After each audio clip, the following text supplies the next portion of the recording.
Welcome to the Generation Elevation podcast, a conscious, connected platform for those who are ready to manifest their dream life.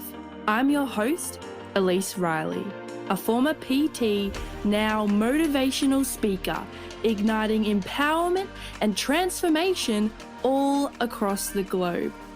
Here at Generation Elevation, we are committed to bringing you the most inspiring guests who will share their stories, wisdom, and advice to help you progress closer to living a life of your own terms.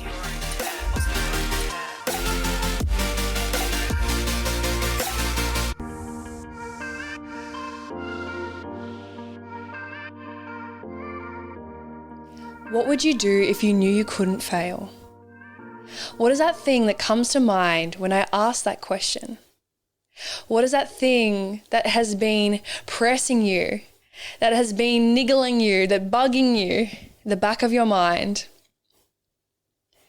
That thing that you wish for on a daily basis.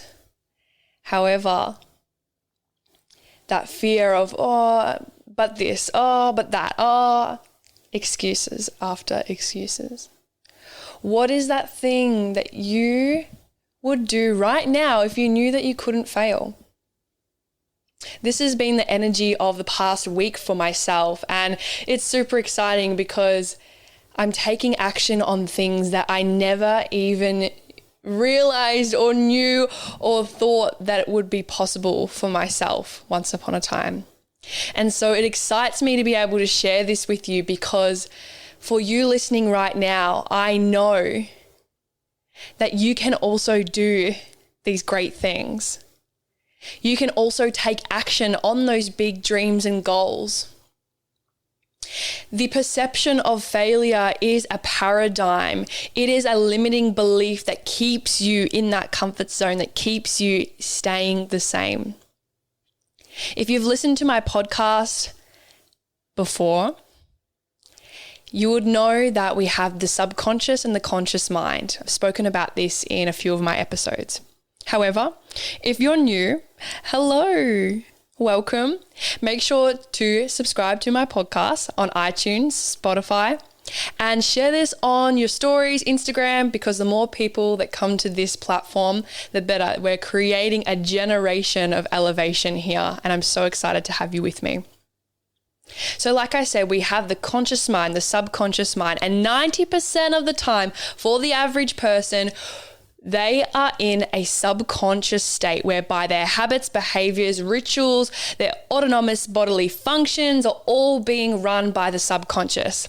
Now, what does that even mean? If we are only thinking, planning 10% of the time in our conscious awareness, and the rest of the time we're in subconscious, what does that mean?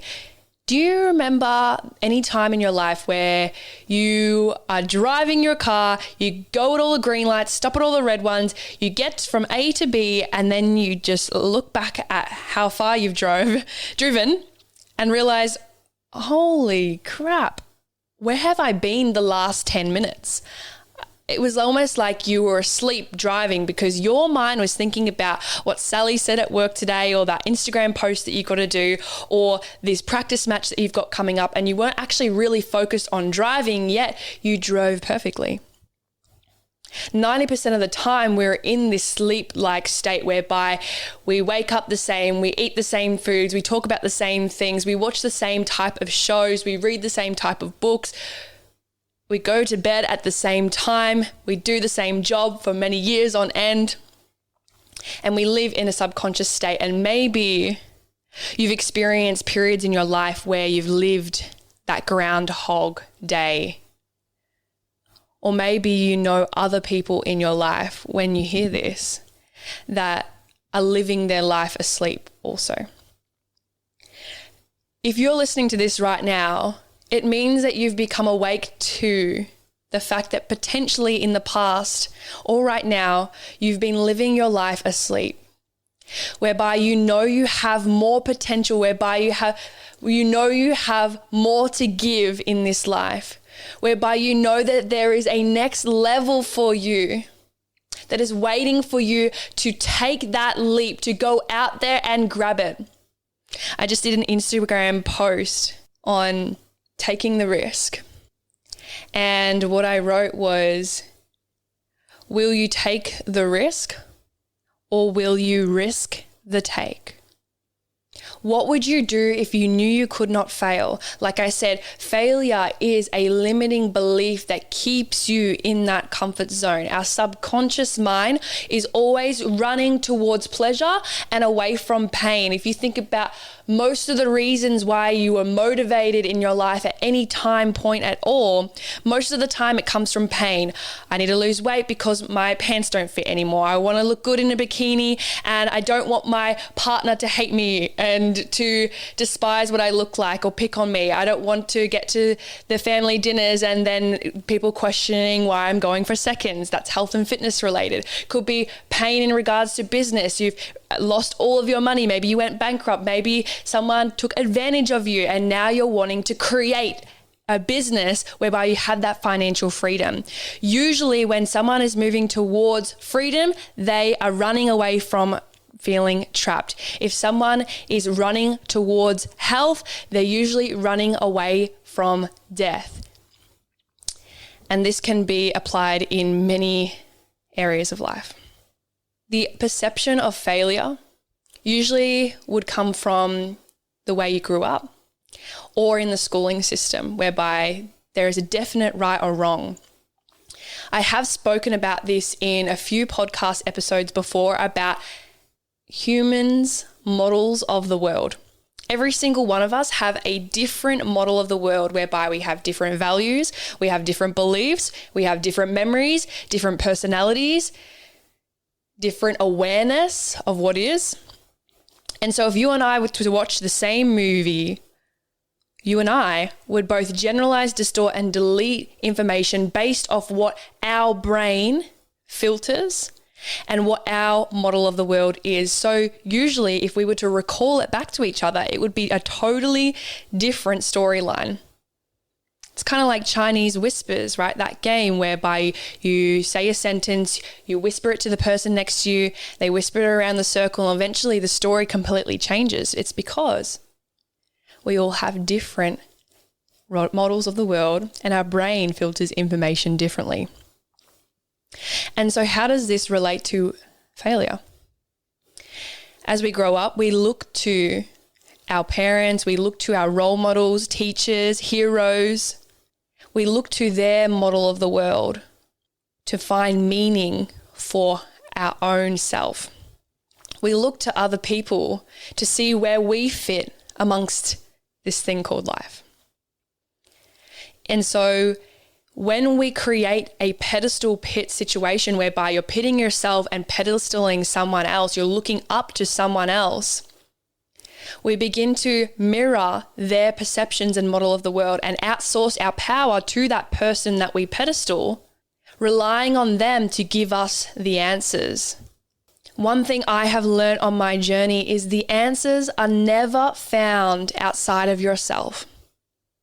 All the answers that you need are found internally. All you need to do is connect into your heart and trust the way.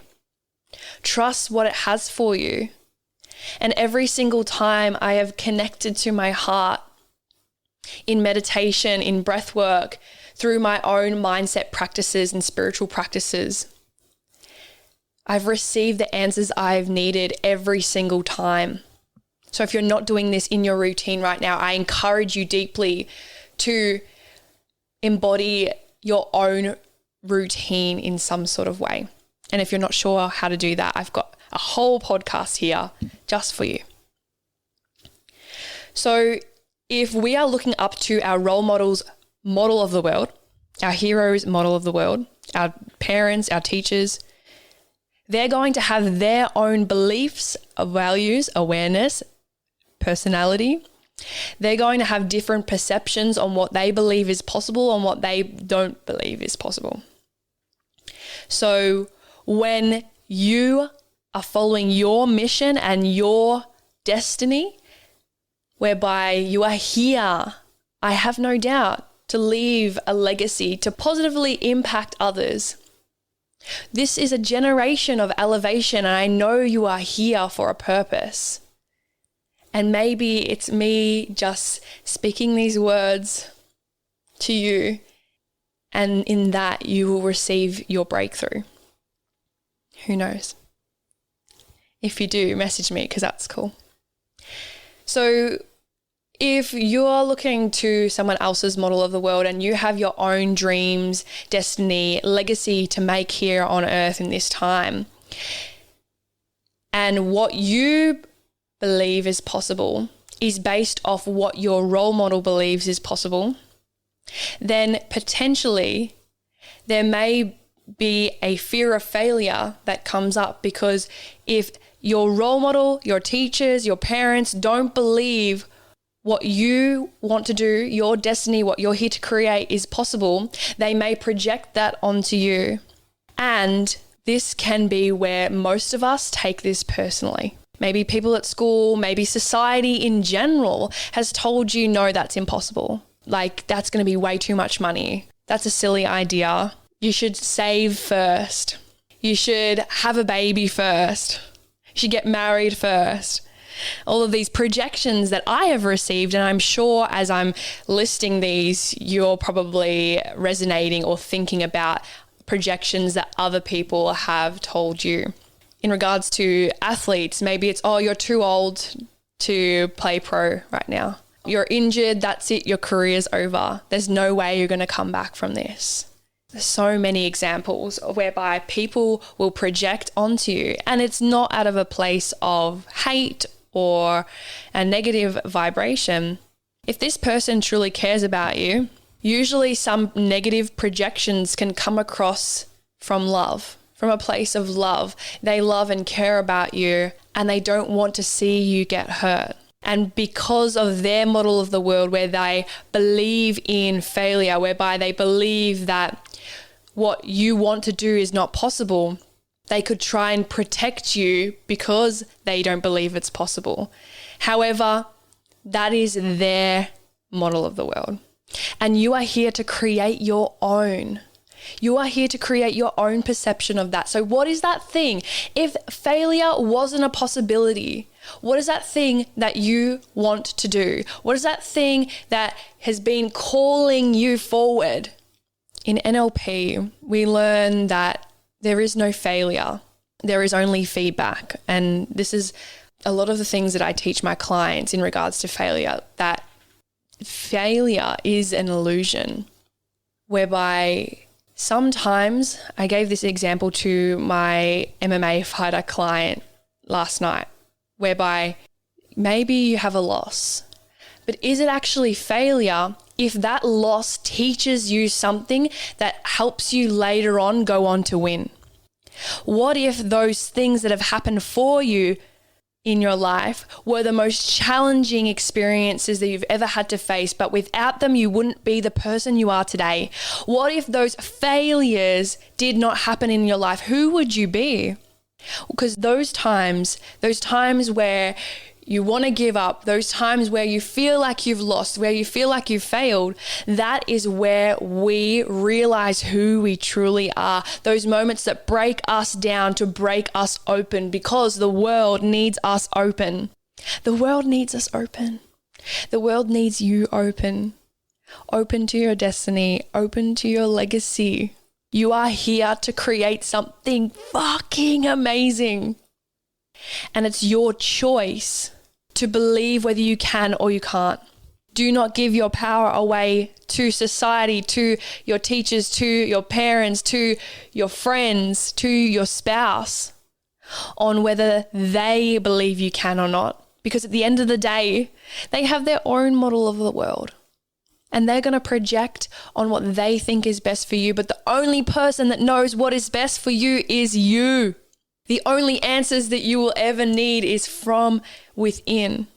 And so what I leave you with is this.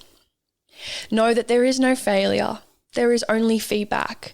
So if you're listening to this right now, write the answer down. Write the answer down. What is that thing that you would do if failure didn't exist? What if you're about to embark on the most amazing journey and adventure of your life by just taking the simple leap towards that thing? Make sure to write it down. And if you received something, an answer, some clarity from this episode, please feel free to reach out to me via the podcast Facebook group or my Instagram at Elise Riley. I love you all so much. Thank you for supporting me always. Take the leap. Let's go live our legacy. Thank you for being a part of the Generation Elevation community. If you enjoyed today's episode, make sure to leave a 5-star rating, written review, share, and tag me on Instagram at elise.riley. Until next time, keep loving, keep learning, and keep rising.